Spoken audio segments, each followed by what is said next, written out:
August 20th, 1944. The morning fog lifts slowly over the fields of northern France, revealing a landscape torn by war. American Corporal James Crawford sits in the gunner's seat of his Sherman Firefly tank, one hand resting on the traverse control, the other pressed against the eye patch covering his left eye. The metal is cold beneath his fingers. Beyond the hedgerows, 5 German Tiger tanks advance in column formation, their massive hulls crushing everything in their path.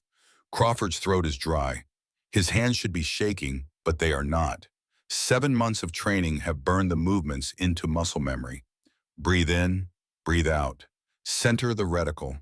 Wait for the command. In the loader's position, Corporal Jake Wilson counts ammunition one more time, though he already knows the number by heart. 4 rounds, 4 APDS rounds.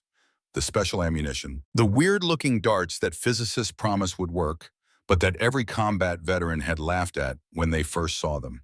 4 rounds to kill 5 Tigers. Captain William Henderson, standing in the commander's cupola, watches the approaching column through his binoculars. His voice is steady when he speaks into the intercom, the same steady voice that has kept his crew alive through 6 weeks of hell in Normandy. Range 1400, lead tank. Mike, you see it? Private Michael Sullivan, young enough to be Henderson's son, adjusts his sight picture. His voice does not waver. Identified, sir, waiting on your command. But before Henderson can give the order, Crawford closes his good eye for just a moment. Not from fear, from memory. Because this moment, this convergence of 5 enemy tanks and 4 impossible rounds, began 18 months ago in a different desert under a different sky, with a very different outcome. The memory comes whether he wants it or not. Tunisia, February 17th, 1943. The sound arrived before the shell did, a freight train shriek that turned the air solid. Crawford saw the muzzle flash from the Tiger tank's 88mm gun saw, the projectile streaking toward his Sherman, and then the world became white noise and fire. The shell passed 6 inches to the left of his head, 6 inches between life and death, 6 inches between keeping his crew and watching them burn. The concussive wave ruptured his right eardrum instantly. Blood warm and thick ran down his neck. But Crawford's hands stayed on the controls because that was what you did. That was what farm boys from Dayton, Ohio learned early. When the tractor breaks down in the middle of plowing, you do not panic, you fix it. When a Tiger tank is trying to kill you, you return fire. He pressed the trigger. The 75mm gun roared. The recoil slammed his shoulder. He watched the tracer arc across the sand, watched it strike the Tiger's frontal armor dead center, watched it bounce off like a stone, skipping across water. Nothing. No penetration, no damage. Just a dark smudge on steel that might as well have been a mountain. "Load AP," he said into the intercom, though his voice sounded like it was coming from underwater. Danny Martinez, 19 years old, fresh from East Boston, with an accent that made everyone smile, loaded another armor-piercing round with hands that had started to shake. AP up. Crawford fired again. Same result. The round struck. The round bounced. The Tiger did not even bother to move. He fired 17 times that morning. 17 rounds. 17 impacts. 17 failures. And the Tiger just sat there, 800 yards away, turret slowly traversing, taking its time, because the German crew knew something that Crawford was only beginning to understand. The Tiger tank, with its 100mm frontal armor and its 88mm gun, was for all practical purposes invincible from the front. The German commander did not hurry. There was no need. He could afford to be methodical, to choose his moment to demonstrate to these Americans the futility of their resistance. The Tiger's gun barrel moved with the patience of a predator that has already won. When the Tiger finally fired, Crawford saw it coming, but could do nothing. The 88mm shell covered 800 yards in less than 2 seconds. It struck the Sherman's front plate at an angle, penetrated the driver's compartment, and continued through the fighting compartment before detonating against the engine block. The explosion lifted the turret 3 inches off its race.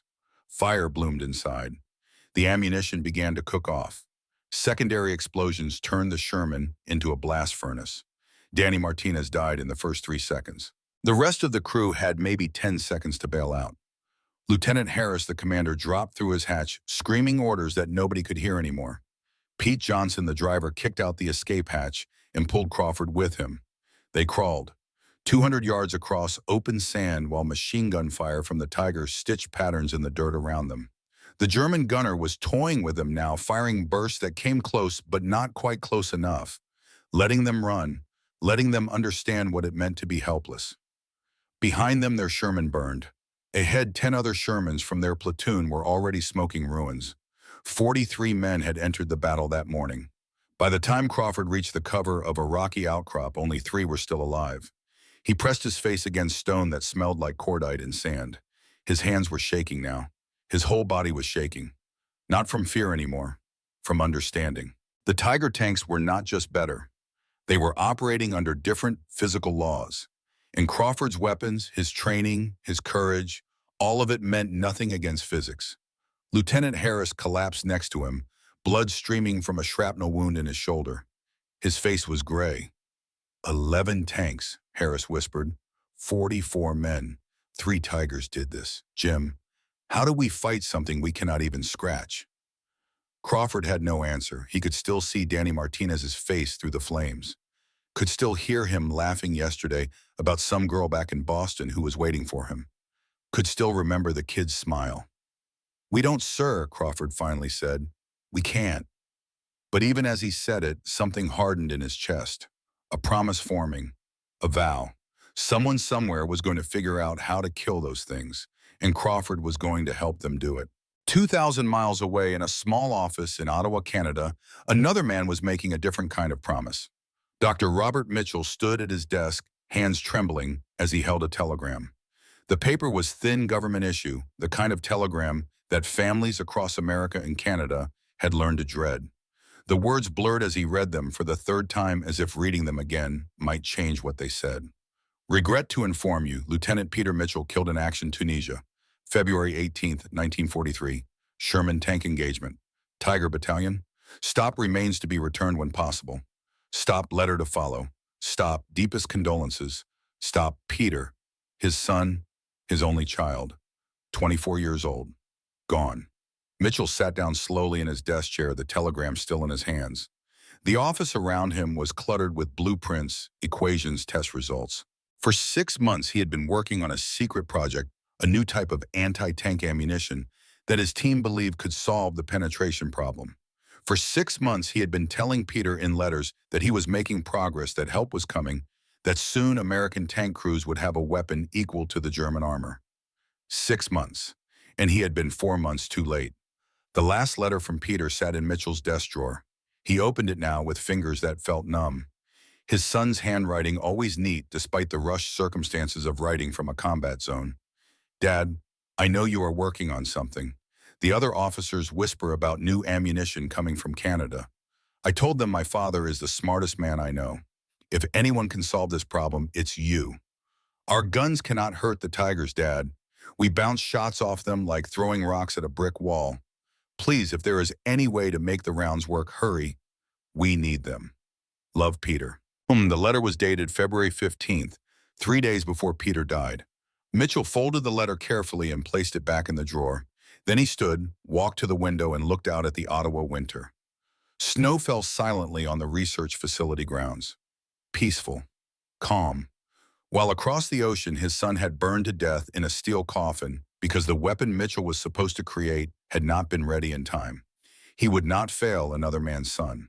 Mitchell returned to his desk and pulled out the latest test results. The tungsten dart design was sound in theory. The mathematics were perfect. But theory and mathematics did not win wars. Reality won wars. And in reality, when they had test-fired the prototype last week, the dart had tumbled wildly and missed the target by 20 feet. Dr. Sarah Chen, his lead metallurgist, had run the calculations 3 times. The problem was aerodynamic instability during sabot separation. When the outer casing fell away from the tungsten core, it created turbulence that sent the dart spinning. 1 month into their 4-month deadline, and they still could not make the projectile fly straight. Mitchell picked up his pencil and began sketching modifications, not because he thought he would solve it tonight, but because the alternative was sitting still, and sitting still meant thinking about Peter burning. Work was better than grief. Progress was better than despair. He had 4 months to create a weapon that would kill tigers, 4 months to avenge his son, and save everyone else's sons.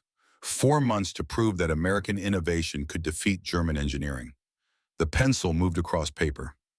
Equations formed. The night deepened. And in a hospital bed at Walter Reed Medical Center in Washington, Jim Crawford lay awake staring at the ceiling. The doctor said his injuries were healing well. Ruptured eardrum shrapnel wounds across his back and shoulder, mild concussion. They used words like recovery and lucky and rest. They did not use words like survivor's guilt or trauma or nightmares.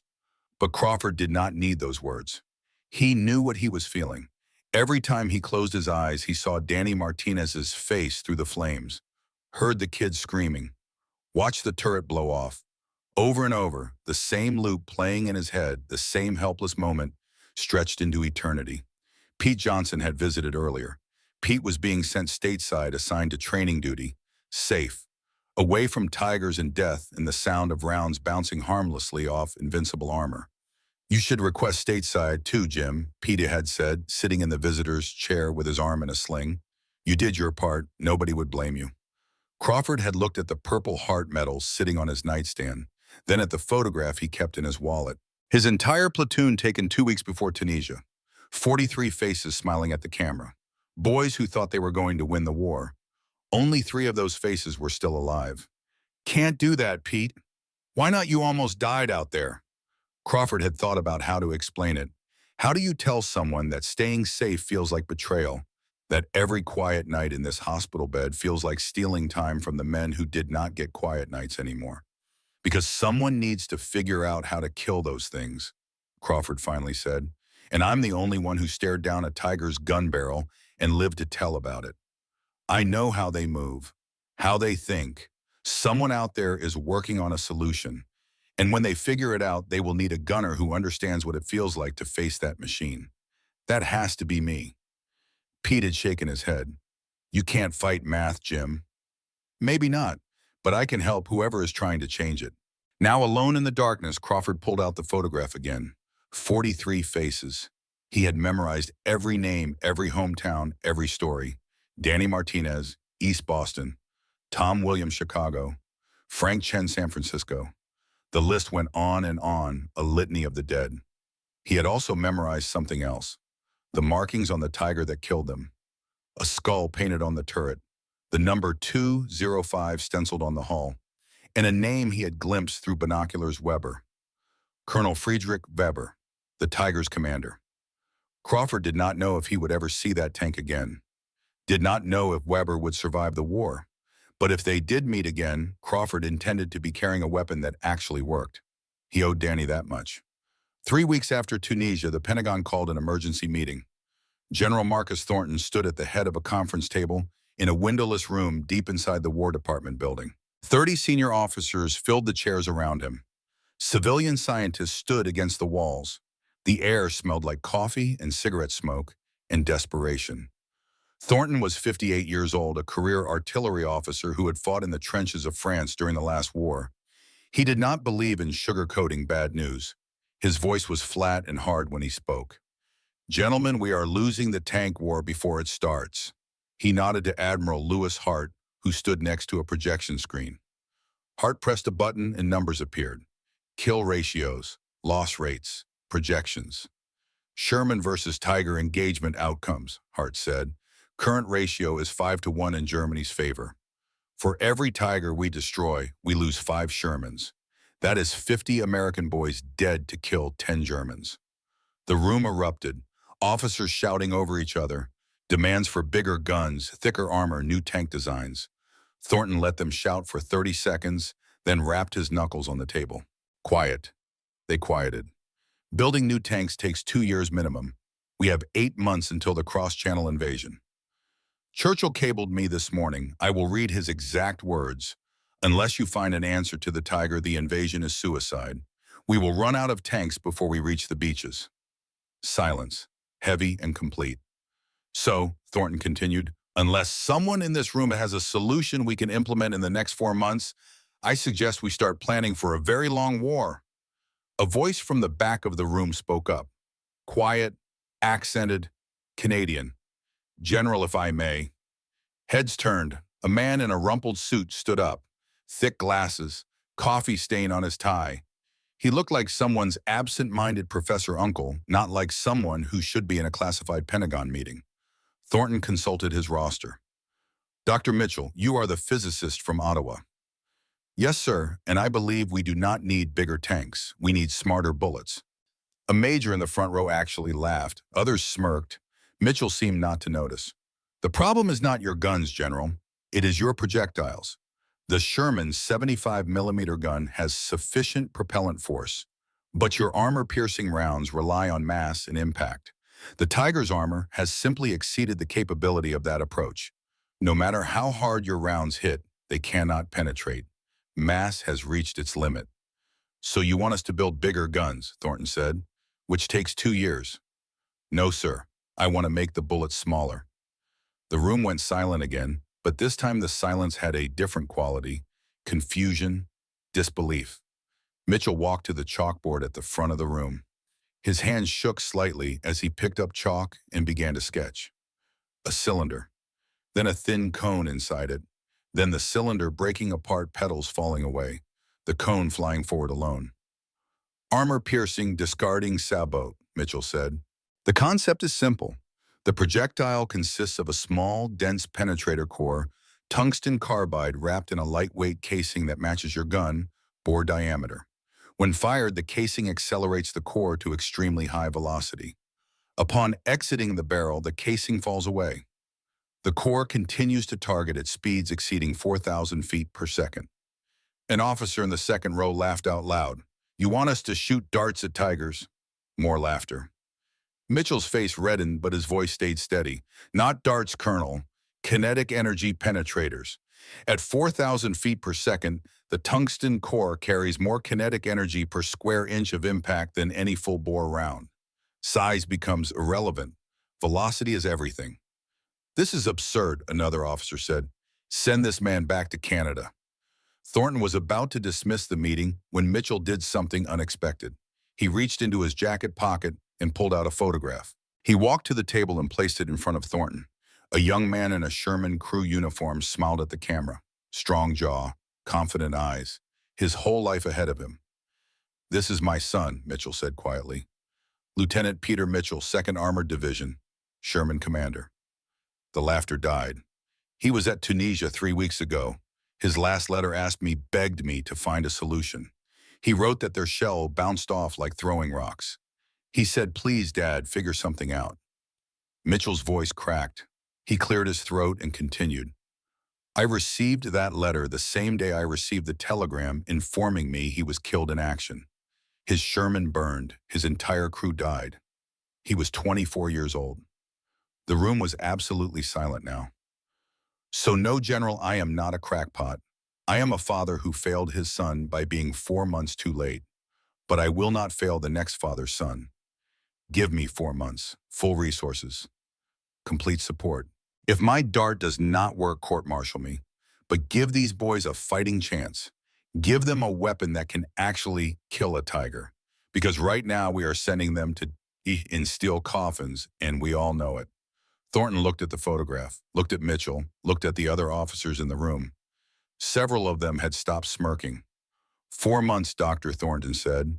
You have until June 1st to produce a working prototype and 500 rounds. After that, your dart either saves lives or you are finished. Clear, sir. Then get to work. Mitchell gathered his papers and left the room quickly, as if afraid they might change their minds. The door closed behind him with a soft click. Admiral Hart followed him into the hallway. Robert, Hart said quietly, I am truly sorry about Peter. Mitchell stopped walking. He did not turn around. Do not be sorry, Lewis. Just help me kill every tiger in Europe. Then he walked away down the corridor, his footsteps echoing off marble floors, carrying the weight of his grief like stones. And in Germany, Colonel Friedrich Weber stood in an officers' club accepting congratulations for his performance at Tunisia. Weber was 38 years old, Prussian military aristocracy, a professional soldier who had been commanding armor since Poland.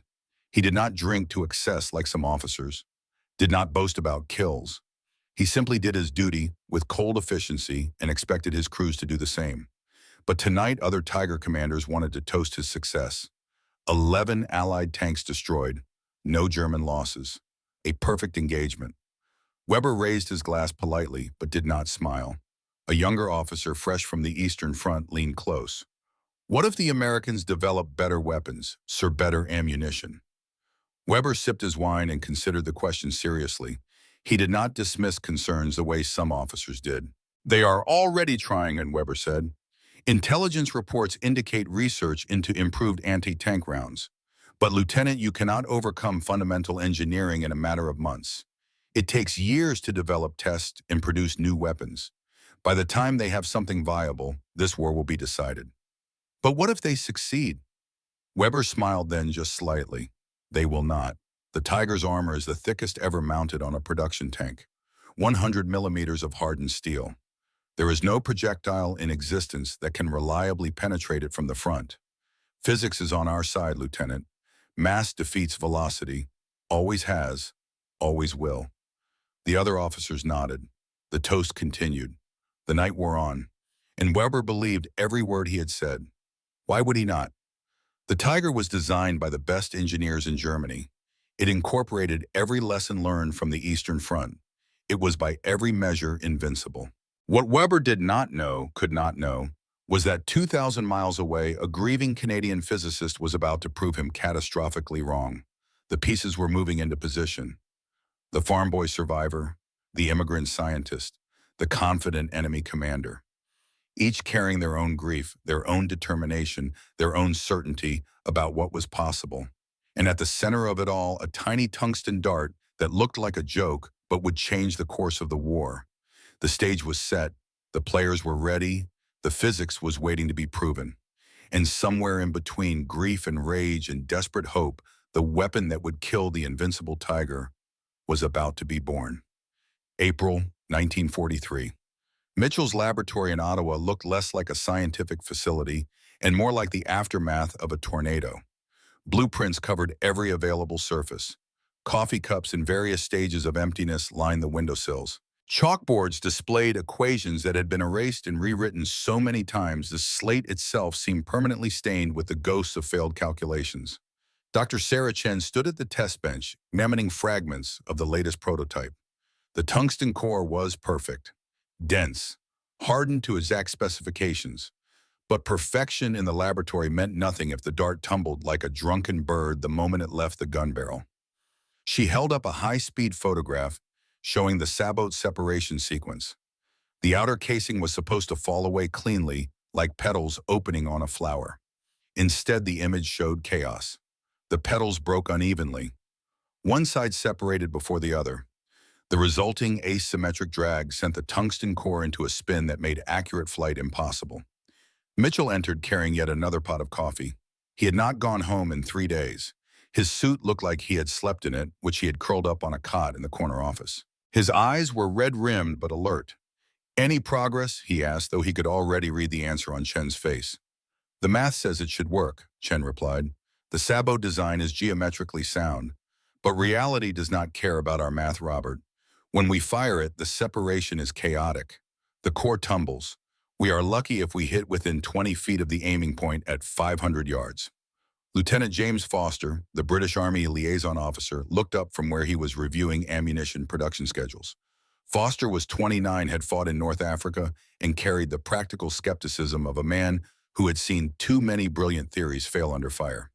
Dr. Mitchell, Foster said carefully, I have tremendous respect for what you are attempting, but soldiers will not trust a weapon that behaves unpredictably. If we cannot guarantee that the dart flies straight, we cannot put it in the hands of combat crews. It would be worse than useless. It would be dangerous to our own men.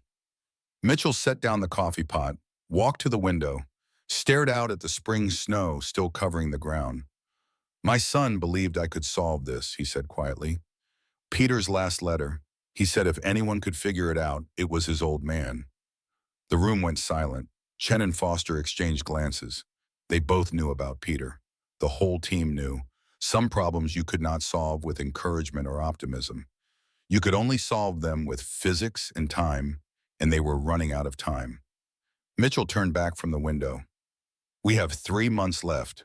3 months to make this work or admit that I failed my son, and I am about to fail everyone else's son too. So, what are we missing? What variable have we not considered? Chen pulled out her calculations again, spreading them across the test bench. The Sabo design assumes perfect symmetrical separation. 4 petals identical mass separating simultaneously at identical velocities. But manufacturing tolerances mean the petals are never exactly identical. Even a difference of a few thousandths of an inch creates asymmetry. Can we tighten manufacturing tolerances? We are already at the limit of what machine shops can produce. We would need precision that does not exist outside of laboratory conditions. Foster leaned forward. What if we approach it differently instead of trying to make the petals identical? What if we design the separation to be inherently stable, even with small variations? How? Mitchell asked. Foster shrugged. I am a soldier, not an engineer, but in artillery we use driving bands that engage rifling.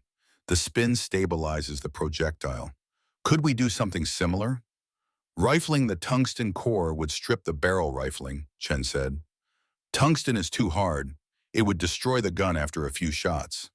They fell silent again. Outside evening was approaching. Somewhere across the ocean, American and British tank crews were climbing into their Shermans knowing their guns could not hurt the tigers they would face. Somewhere fathers were writing letters to sons in combat zones, not knowing if those letters would arrive before the telegrams did. Mitchell poured himself another cup of coffee, picked up a piece of chalk, began sketching on the board again. Not because he had a new idea, just because stopping felt like surrender. The night deepened, the equations multiplied, and the solution remained stubbornly out of reach. 2 weeks later at 2 in the morning, Sarah Chen was still in the laboratory. She had sent Mitchell and Foster home hours ago, ordering them to sleep in actual beds for once. But she could not sleep. The Sabo separation problem haunted her. She kept running simulations in her head, kept seeing that high-speed photograph of the chaotic petal breakup. She was drinking her 5th cup of coffee when her hand slipped. The cup fell, hit the edge of the desk, shattered. Porcelain fragments scattered across the floor in a perfect radial pattern, completely symmetrical, each piece the same distance from the impact point. Chen stared at the broken cup. Then she started laughing. She ran to the chalkboard and began sketching frantically. Not the Sabbat design they had been using, a new design. If the cup shattered symmetrically because the impact force distributed evenly, what if they designed the Sabbat to shatter the same way, not to separate cleanly, but to break? Controlled fracture along predetermined stress lines. If they scored the Sabbat casing with precision grooves like perforations on a postage stamp, the propellant pressure would fracture it along those lines. Perfect symmetry guaranteed by physics rather than manufacturing tolerance. The petals would not separate. They would shatter. And they would shatter identically every time because the stress lines would be identical. She worked through the calculations 3 times, checking and rechecking. The math held. The physics supported it. It could work.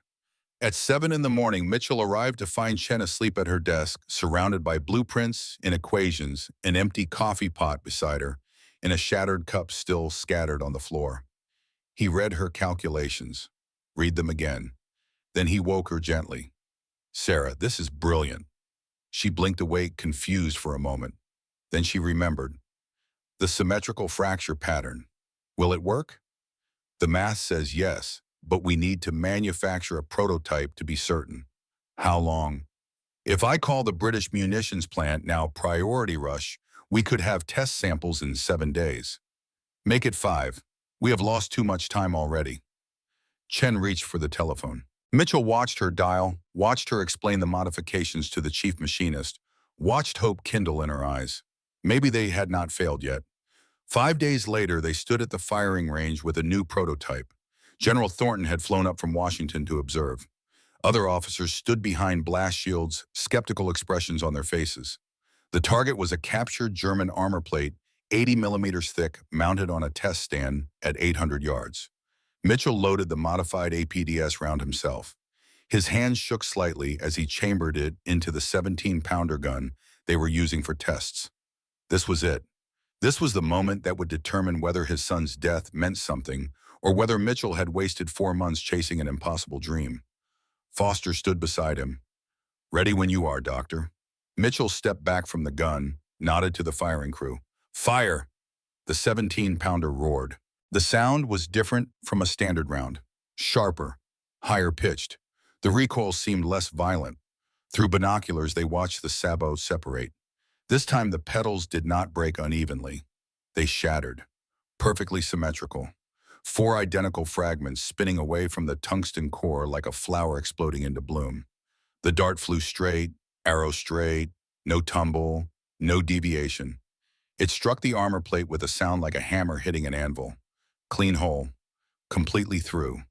The dart continued through the armor, through the mounting frame, and buried itself in the dirt backstop 50 yards beyond the target. Silence, then cheering. The test crew erupted. Chen grabbed Mitchell in a hug. Foster was grinning ear to ear. General Thornton walked to the target, examined the hole, ran his finger around the edge.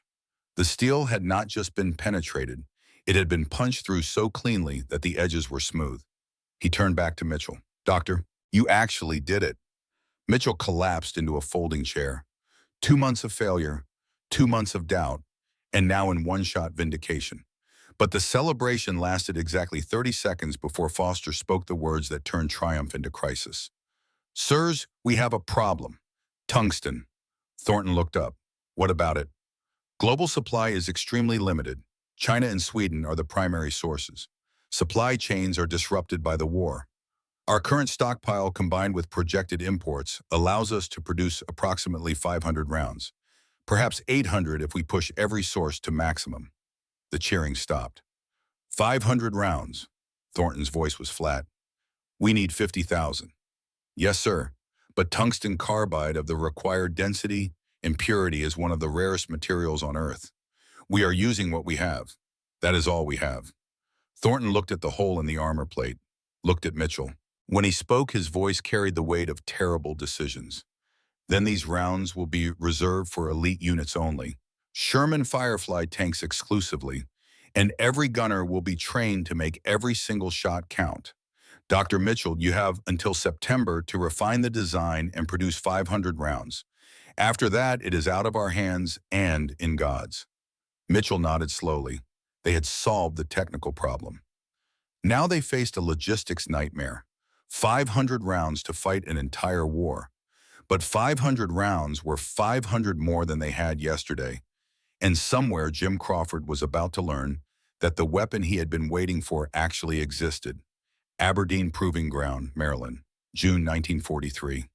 Crawford stood in the receiving area of the Ordnance Testing Division, confused about why he had been reassigned here. He was a tank gunner, a combat veteran. What did they need him for at a test facility? A sergeant directed him to Building 7, Mitchell's temporary laboratory. Crawford knocked. A voice from inside called for him to enter. The office looked like a hurricane had torn through a library. Papers everywhere, chalkboards covered in equations, coffee cups breeding in corners. And in the center of it all, a rumpled man in a stained suit who looked like he had not slept in a week. Corporal Crawford, Mitchell asked, looking up from a blueprint. Yes, sir, reporting as ordered.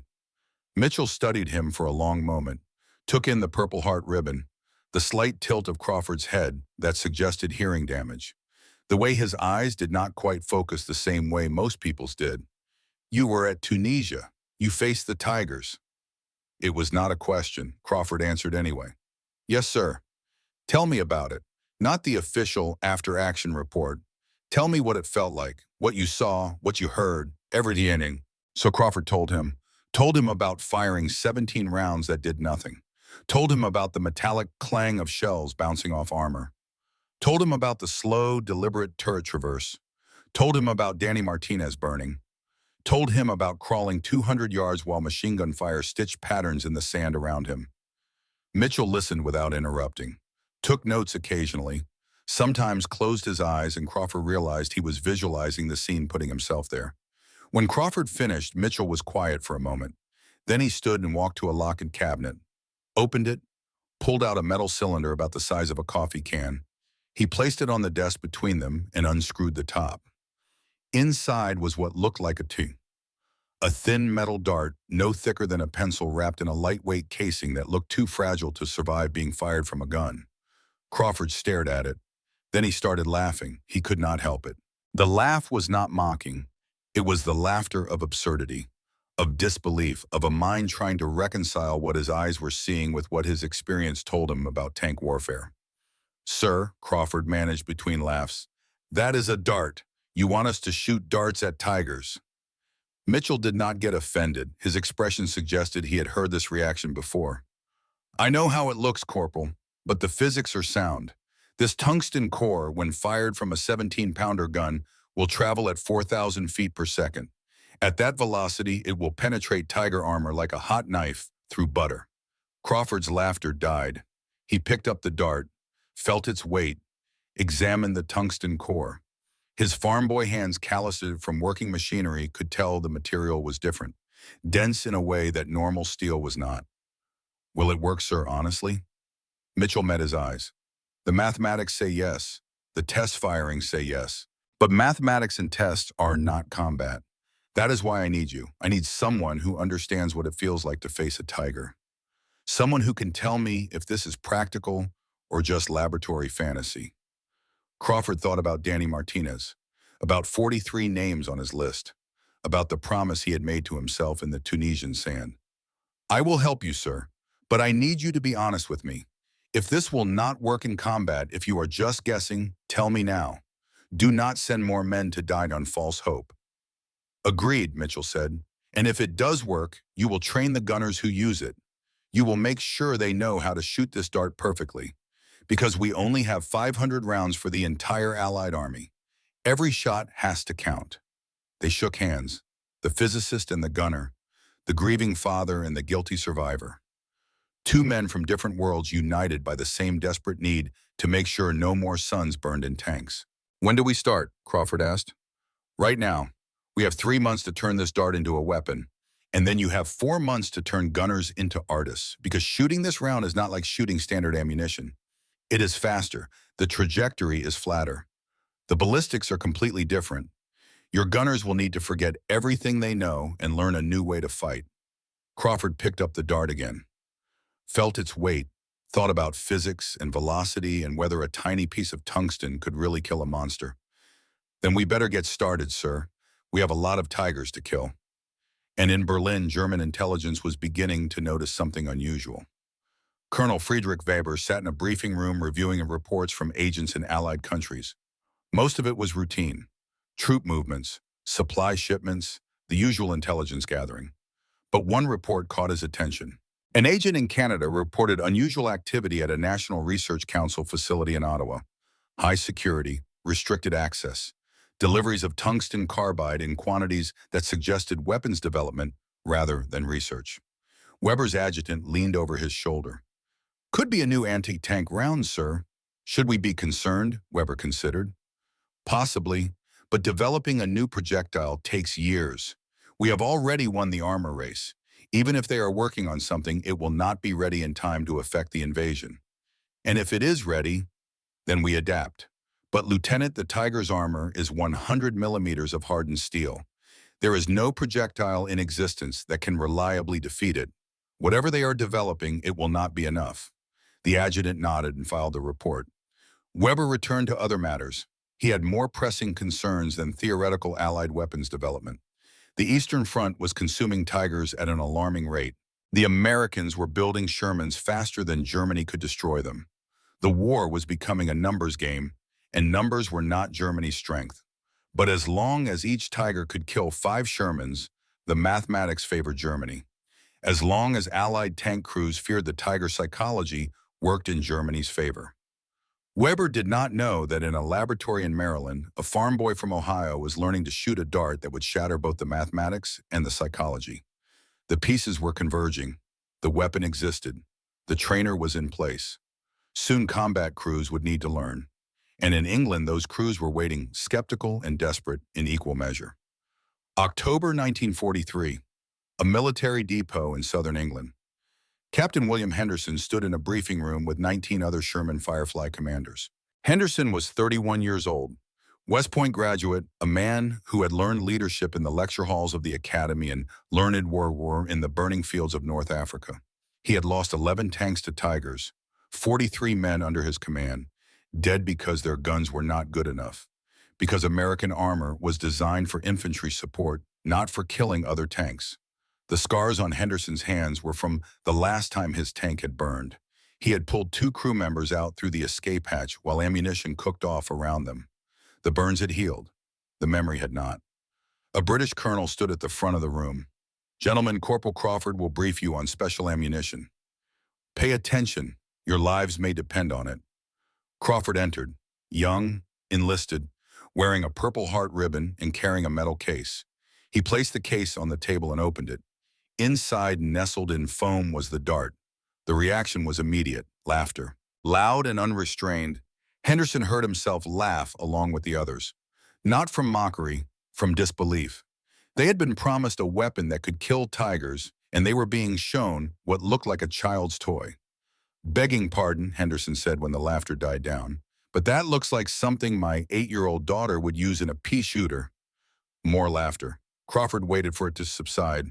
His face showed no anger, no offense, just patience. When the room was quiet, Crawford placed a thick steel plate on the table with a heavy thunk. "This is Tiger frontal armor," he said. His voice was flat, factual. 100 millimeters. I have fired standard armor-piercing rounds at plates like this. 17 times in one engagement. All 17 bounced. I know. I was there. I watched my entire platoon burn because we could not penetrate. The laughter stopped. "This dart," Crawford continued, holding up the APDS round, "will go through that armor like it is not there, but only if you shoot it perfectly. You will get 12 rounds per tank. 12 shots to fight the entire campaign. Maybe the entire war. Miss with those 12 shots, and you are back to bouncing rounds off tigers while they kill you from a mile away. That is why I am here, to make sure you do not miss." Henderson studied the young corporal, studied the way he held the dart, the way his eyes did not waver when he talked about his platoon burning. This was not a man guessing. This was a man who had paid in blood for his knowledge. "Corporal," Henderson said carefully, "I have lost 11 tanks to tigers. 43 men, good men who trusted me to bring them home. You are telling me this dart is the answer. I am telling you it is the only answer we have, sir, and it works, but only if you trust the physics instead of what it looks like." "Prove it," Henderson said. "Tomorrow. Live fire demonstration. If that dart does not go through tiger armor, you can go back to America, and we will keep fighting the old way." Crawford nodded. "Fair enough, sir. But when it does work, you will train your crews like their lives depend on it. Because they do." The next morning, the proving ground was crowded. 20 Firefly commanders, British officers, American observers. Even Mitchell had flown in from Canada overnight, though he stood at the back trying to be invisible. The target was a captured Tiger tank. Battle damaged, towed back from Tunisia, set up at 800 yards downrange. Crawford climbed into the gunner's seat of Henderson's Firefly. Henderson took the commander's position, standing in the cupola directly above Crawford. "You really think you can hit that from here?" Henderson asked. "Yes, sir. I have done it 50 times in training." "Training is not combat." "No, sir. Combat is harder. That is why we train harder." Crawford loaded the APDS round. The loading sequence felt strange to Henderson watching from above. The round was so much lighter than standard ammunition. It looked wrong, felt wrong. Mitchell watched from behind sandbags, binoculars pressed to his eyes. His hands were shaking. If this failed in front of 20 skeptical commanders, the program was finished. If it succeeded, they had a chance.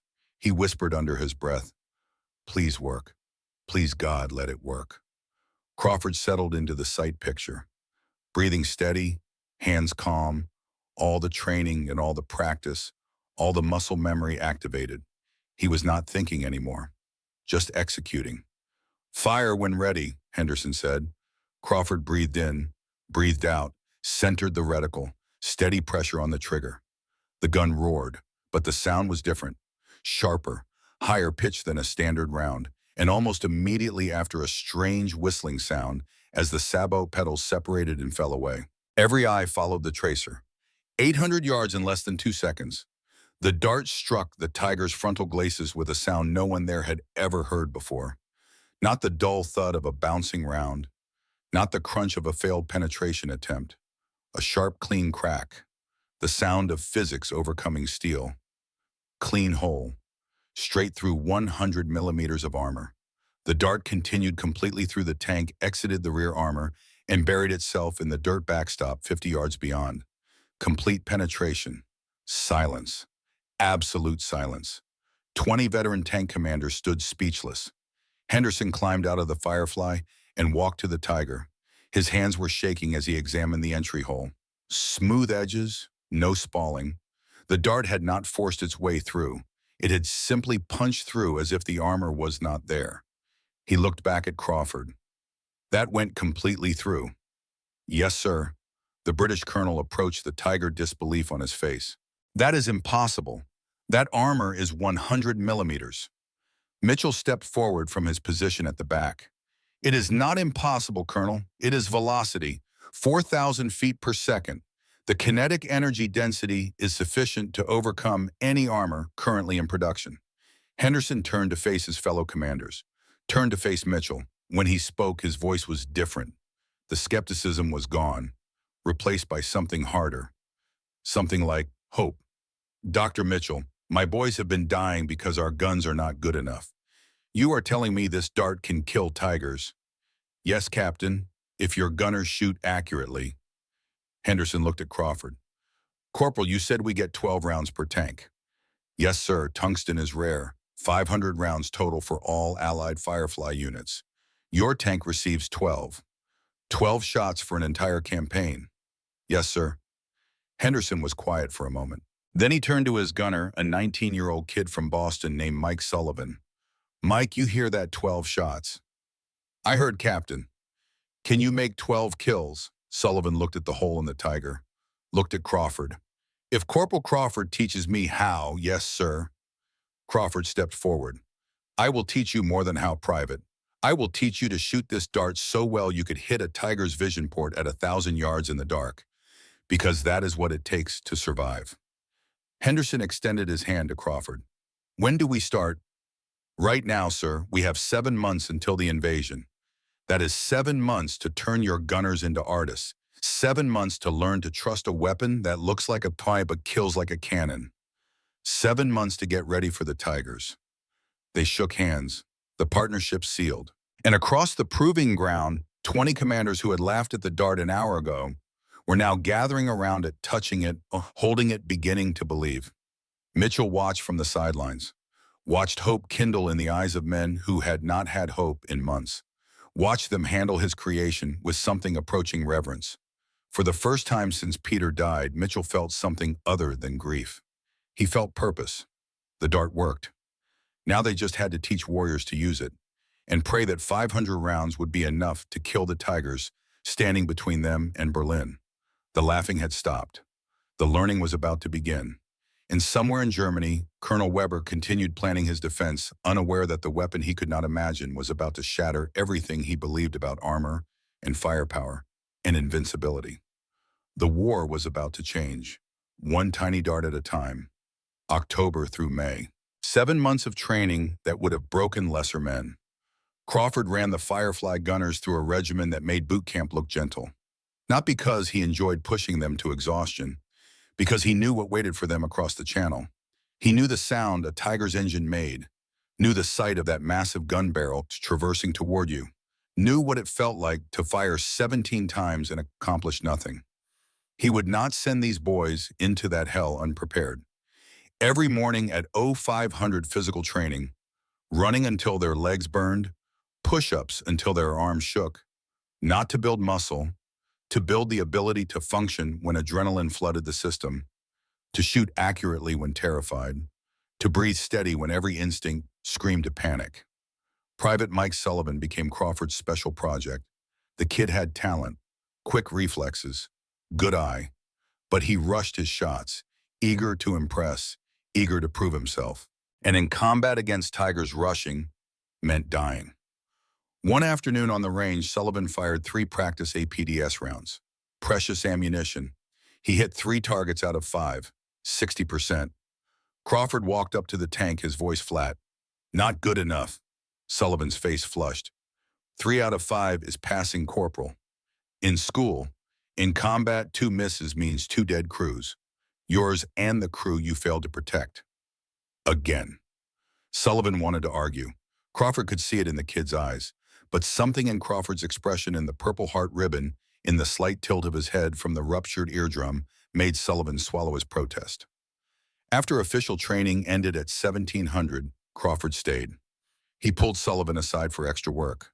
They sat on the Firefly's hull as the sun set over the English countryside. Crawford handed Sullivan a photograph. Danny Martinez, 19 years old, Boston accent, smile that could light up a room. "This was my loader," Crawford said quietly. "Died at Tunisia, same age as you, same accent, same eagerness to prove himself." Sullivan stared at the photograph. "I think about him every day," Crawford continued. "Think about whether I could have done something different. Fired faster, aimed better, something, anything. But I know the truth. We did not have the right weapon. Danny died because physics was against us." He took the photograph back. "Now we have the right weapon, and I am making damn sure no one else dies because their gunner rushed a shot. You understand?" "Yes, Corporal." "Why do you rush Mike?" Sullivan was quiet for a moment. "Want to make you proud." "Then impress me by staying alive. Speed comes from repetition, not from hurrying. You shoot this dart the same way every time. Breathe in, breathe out. Center the reticle. Smooth trigger press, like a heartbeat. Consistent, reliable, automatic." Over the next months, Sullivan transformed. The rushing stopped. The flowing began.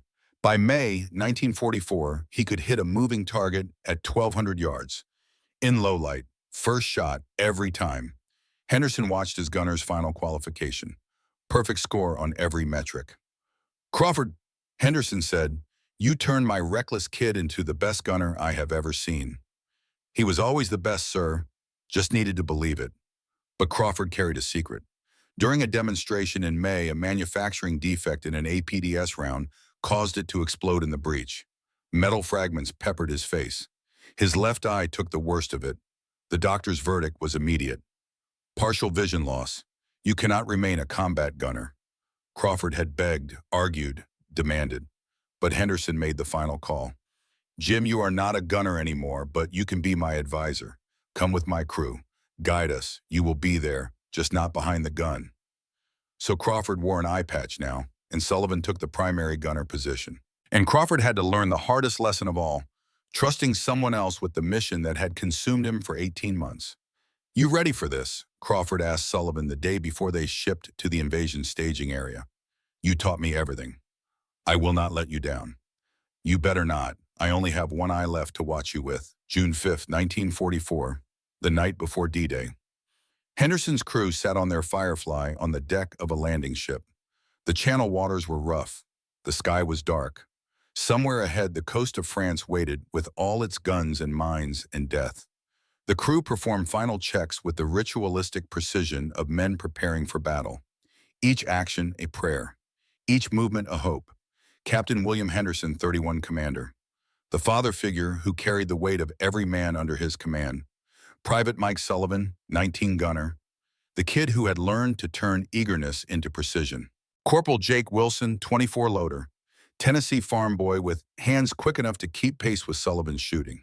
Private First Class Tony DeMarco, 22 driver. Chicago Italian who could coax the Firefly through terrain that would stop other tanks. Private Sam Foster, 20 assistant driver. Texas rancher's son who knew machines the way other men knew horses. And Corporal Jim Crawford, 23 advisor. The one-eyed veteran who had started this journey in the sand of Tunisia. They checked their ammunition one final time. 12 APDS rounds. 12 chances to kill the Tigers. 12 rounds to change history. Henderson pulled out paper and pen, writing a letter to his wife Margaret, to his daughter Emily, 8 years old, who thought her daddy was invincible. His hand moved across the page in the dim light. "My dearest Margaret, tomorrow we cross to France. I cannot tell you where, but you will know from the newspapers. I want you to know that for the first time since Kasserine, I have hope. The new ammunition Crawford trained us on is extraordinary. It gives us a weapon equal to the Germans' best. If I do not come home, tell Emily her father fought with good men using a weapon designed by a father who lost his son. Every dart we fire carries the hope of families back home. I love you both more than words can say. Bill." He folded the letter, sealed it, tucked it in his jacket. Crawford sat beside him on the hull watching the dark water, thinking about his own family back in Ohio. His father, who had taught him that right tool for the right job, meant everything.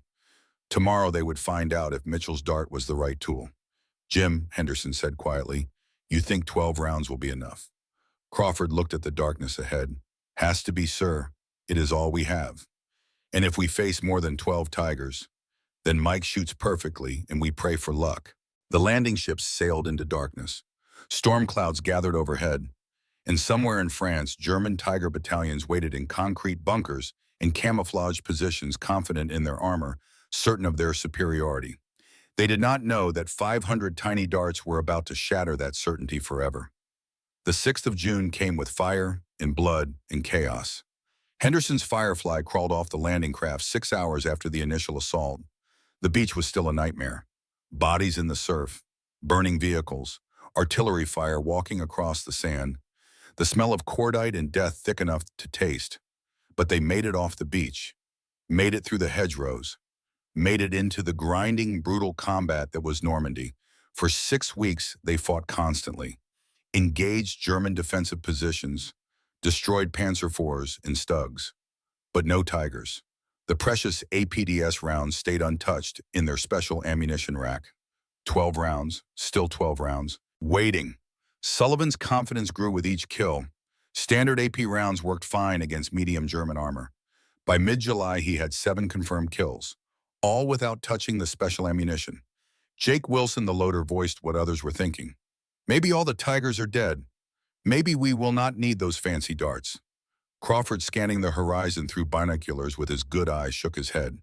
"They are here, defending Caen. Intelligence says a full Tiger battalion. Just waiting for the right moment." "Good," Sullivan said. "I am ready." Crawford lowered the binoculars, looked at the young gunner. "Mike, no one is ready for a Tiger until you face one. I do not care how many Panzer IVs you killed. The Tiger is different, bigger, meaner, and the crew inside knows they are driving an invincible machine. That confidence makes them dangerous." July 18th, Operation Goodwood, the largest British tank offensive of the campaign. Hundreds of Shermans advancing toward Caen across open fields, and defending Caen, a Tiger battalion that had been saving its strength for exactly this moment. The morning intelligence briefing changed everything. All units confirmed Tiger battalion in sector. Lead tank identified as number 205. Skull insignia on turret, Commander Colonel Friedrich Weber. Crawford froze. The binoculars fell from his hand. That number, that insignia, that name. Henderson saw Crawford's face go pale. "Jim, you know that, Commander. He killed my platoon. 43 men, Danny Martinez, all of them." Henderson's voice was gentle. "Then today we settle accounts." But Crawford was not thinking about revenge anymore. 18 months had changed him, trained him, taught him that the best way to honor the dead was to keep the living alive. He was not here to kill Weber. He was here to make sure Weber could never kill anyone again. "All Firefly crews," Henderson said into the radio. "Weapons free on Tigers. APDS authorized." They advanced across open farmland. 3 standard Shermans with them. The morning sun broke through clouds, and then Sullivan's voice crackled over the intercom. "Movement. Tree line. 1,200 yards." Crawford swung his binoculars. Even with one eye, he could recognize that shape. Tiger. No question. "Confirmed Tiger," he said. His voice was steady. All the training, all the preparation. This was the moment. "Mike, APDS round." "APDS," Jake echoed, pulling one of the precious darts from its rack. "Up." 15 months of development, 7 months of training, 12 rounds per tank. And this was shot number 1.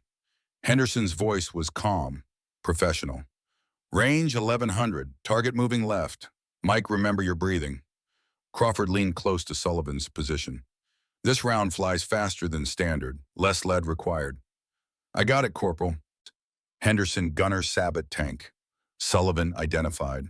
Henderson, fire. Sullivan on the way. The 17-pounder roared. That distinctive sharp crack. The Sabot separated perfectly. 4 petals blooming away from the tungsten core. The dart streaked across 1,100 yards in less than 2 seconds. Impact. Not the dull clang of a bouncing round. Not the frustrated thud of failed penetration. A sharp, clean crack. The sound of physics defeating steel. The Tiger stopped. Smoke poured from hatches. Internal explosion visible through the commander's cupola. Catastrophic kill.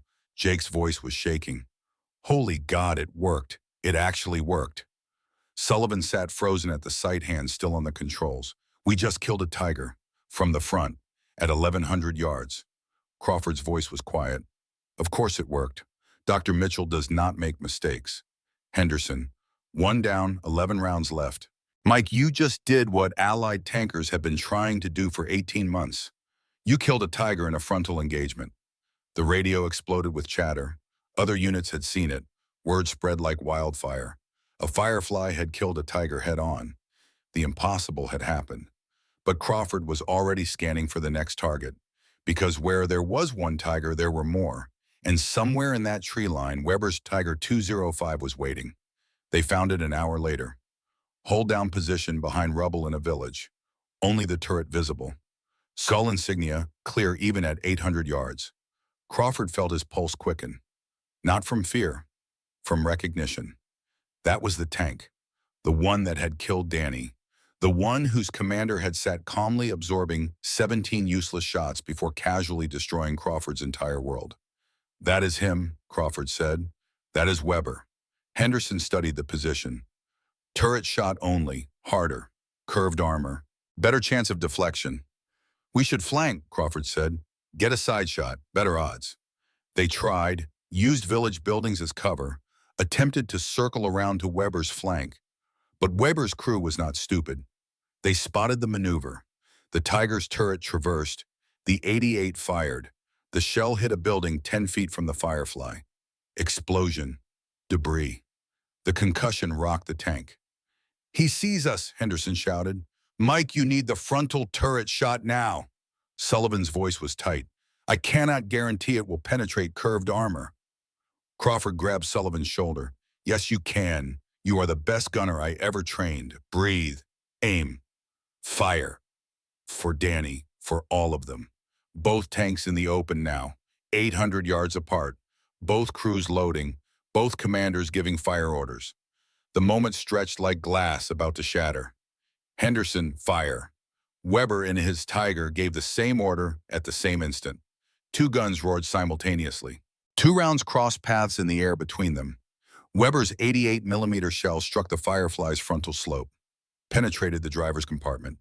Tony DeMarco died before he could scream. The shell continued through lodging in the engine, but not detonating. Sullivan's APDS dart struck Tiger 205's turret on the right side. Penetrated. The tungsten core tore through the fighting compartment at 4,000 feet per second.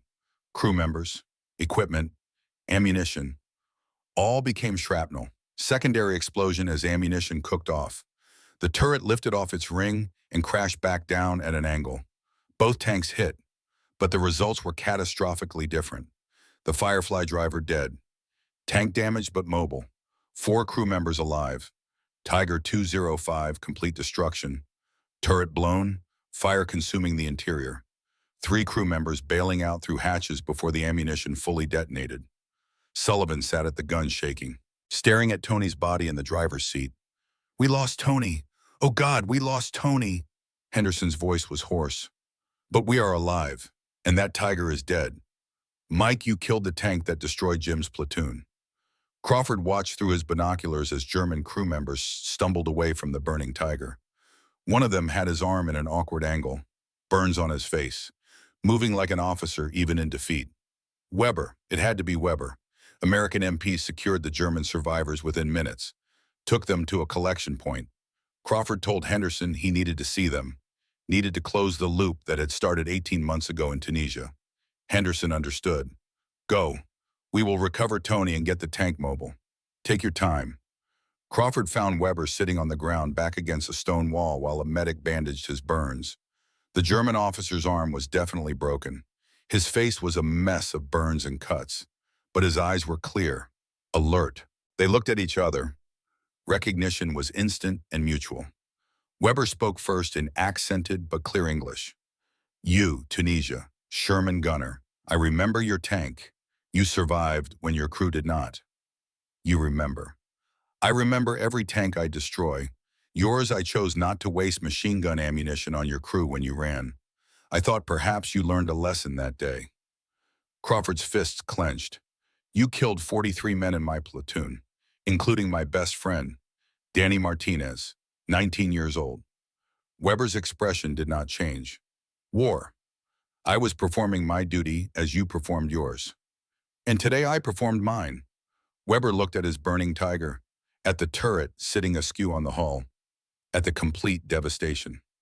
What round did you use that was not standard armor-piercing? Armor-piercing, discarding sabot, tungsten carbide dart, travels at 4,000 feet per second. Weber actually laughed, bitter, exhausted. A dart. We were killed by a dart. Physics does not care about size, Colonel. Only velocity and density. You taught your crews that mass defeats velocity. The math said you were wrong. Weber was quiet for a moment. When he spoke, his voice carried something Crawford had not expected. Respect. You think you are clever. We were developing similar projectile, Panzergranat 40, same principle. We understood the physics as well as your scientists. We're developing, past tense. Tungsten shortage. We could not produce sufficient quantity. Your dart won not because your science was better. It won because you had materials we did not. We won because we had a better scientist. Dr. Robert Mitchell, Canadian. His son died at Kasserine, same day as Danny, same Tigers. That dart is his revenge and my promise kept. Weber studied Crawford's face, the eye patch, the purple heart, the set of his jaw. Then tell your Dr. Mitchell something for me. He has won more than a battle. Your dart does not merely penetrate armor, it penetrates psychology. When my crews learn that frontal armor no longer protects them, the confidence that made us dominant dies. You killed more than my tank today. You killed German armor doctrine. Good, now you know how we felt. May I ask how many of these darts you possess? Crawford said nothing. Weber smiled sadly. You do not need to answer. If you had unlimited supply, you would say so. You have perhaps 500 rounds, maybe fewer. But it does not matter. Even if you only have 100, the knowledge that any Firefly might carry one, that uncertainty destroys our tactical confidence. You have won the psychological war with a weapon you barely possess. That is brilliant. Terrifying, but brilliant. MPs came to take Weber to a POW camp. As they helped him to his feet, he looked back at Crawford. Your Dr. Mitchell should be proud. He created the weapon that will end this war. Not today, not this month, but inevitably. You cannot fight physics with propaganda. I learned that lesson today, at great cost. Crawford watched them take Weber away. He felt no triumph, no satisfaction. Just exhaustion and the heavy knowledge that Tony DeMarco had died in the same moment Tiger 205 did. Henderson approached, put a hand on Crawford's shoulder. You got your revenge.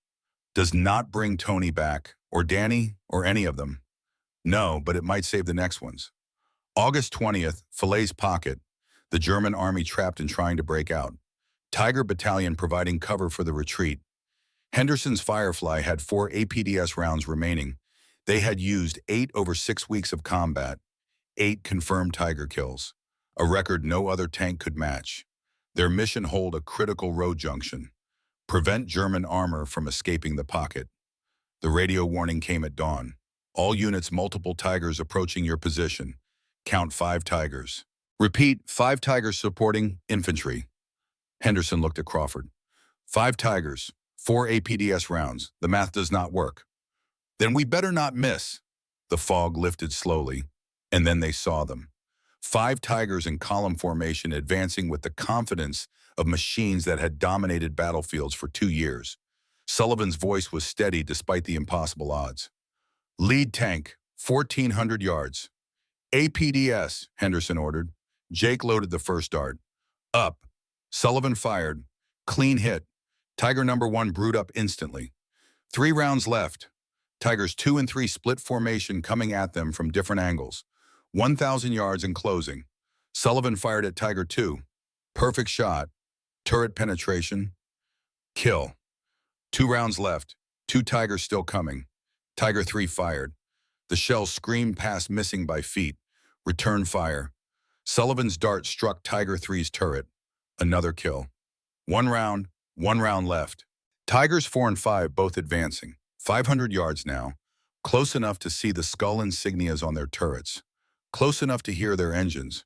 Switch to standard AP, Henderson ordered. Standard will not penetrate at this range, Crawford said. Then we have two choices.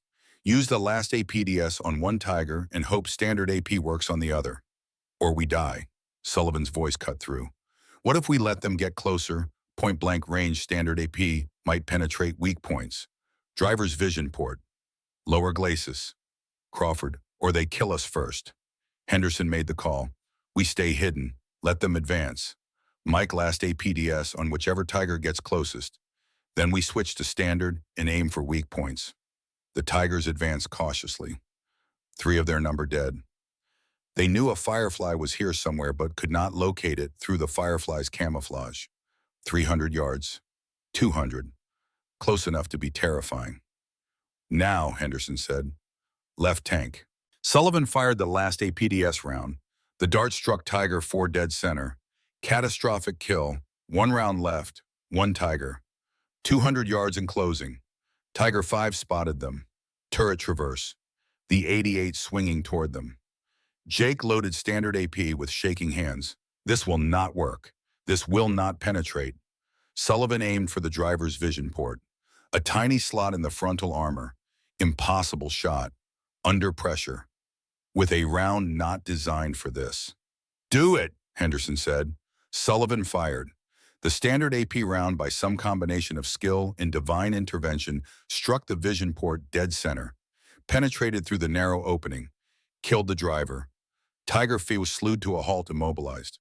The German crew bailed immediately. Tank disabled but not destroyed. Silence. Smoke. Bodies. 5 Tigers dead or disabled. 0 APDS rounds remaining. Crawford's voice was quiet. 12 shots. 8 confirmed kills.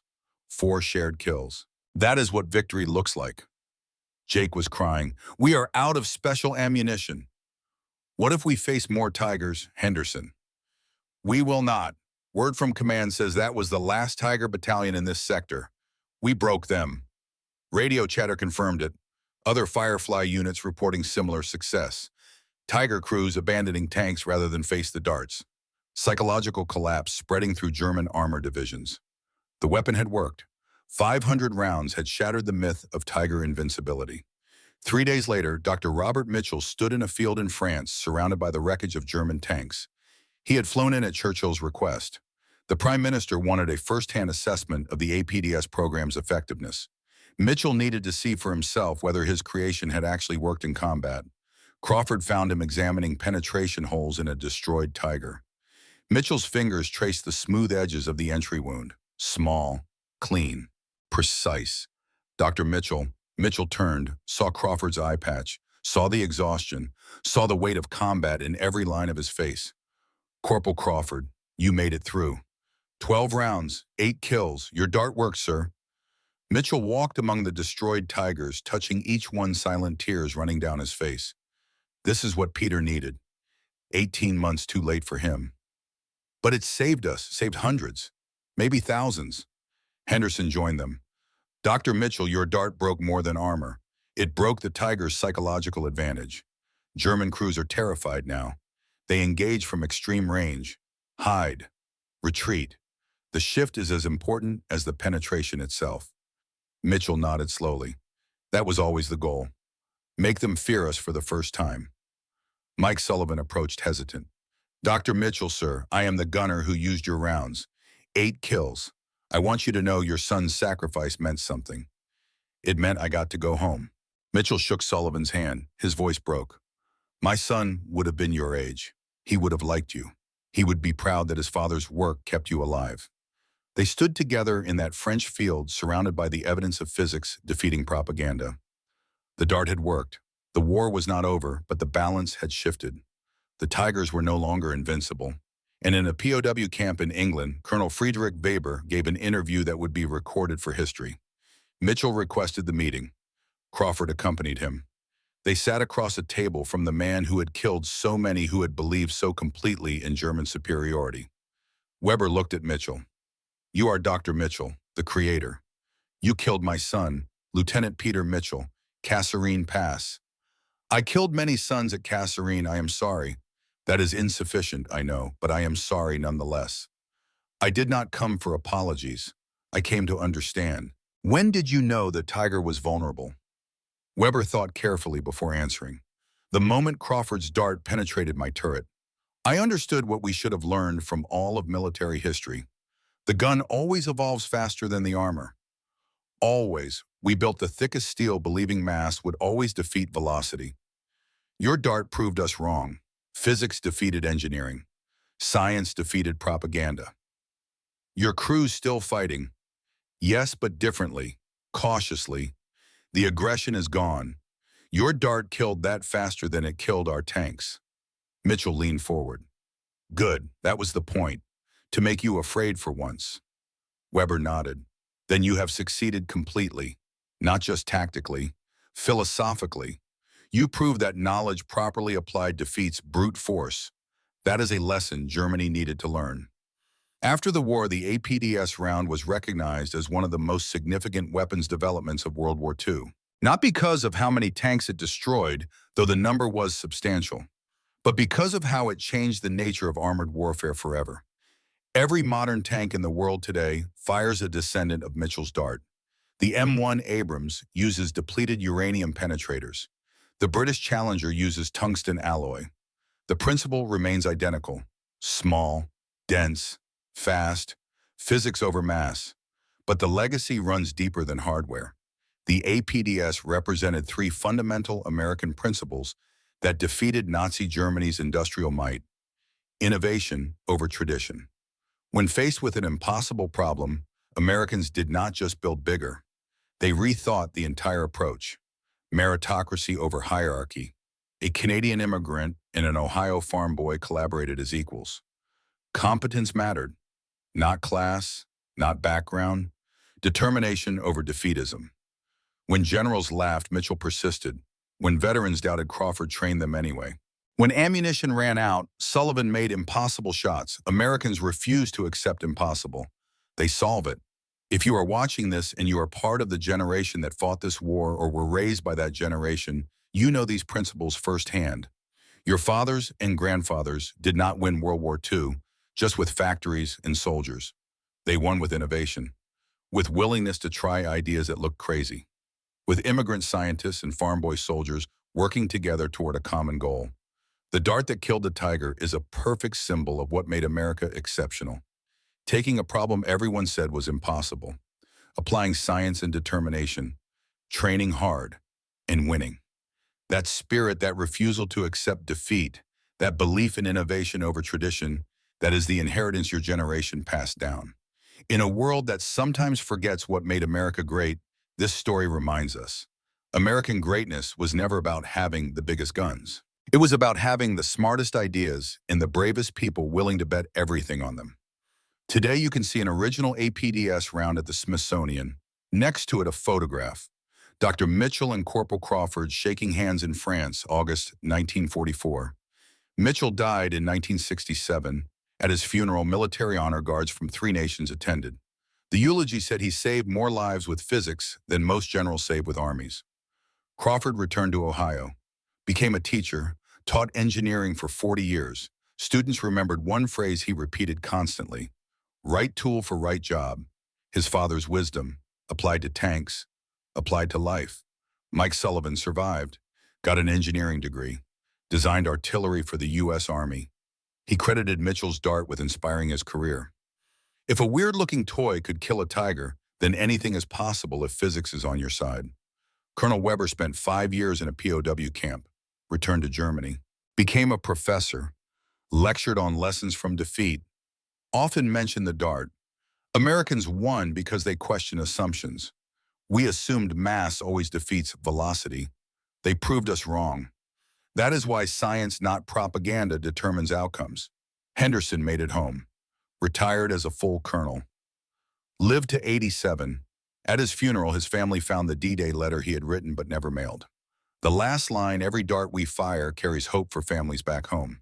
That hope, that tiny tungsten dart, changed history.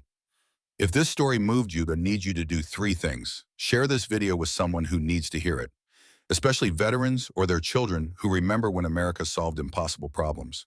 In the comments, tell your story. Did your father or grandfather serve in World War II? What did they tell you about American innovation, about the weapons that turned the tide? Subscribe to this channel. We tell stories like this. Stories of American courage and the ordinary people who changed history. The dart they laughed at killed the invincible tiger. American innovation defeated Nazi engineering. A father's grief became a weapon that saved thousands of sons.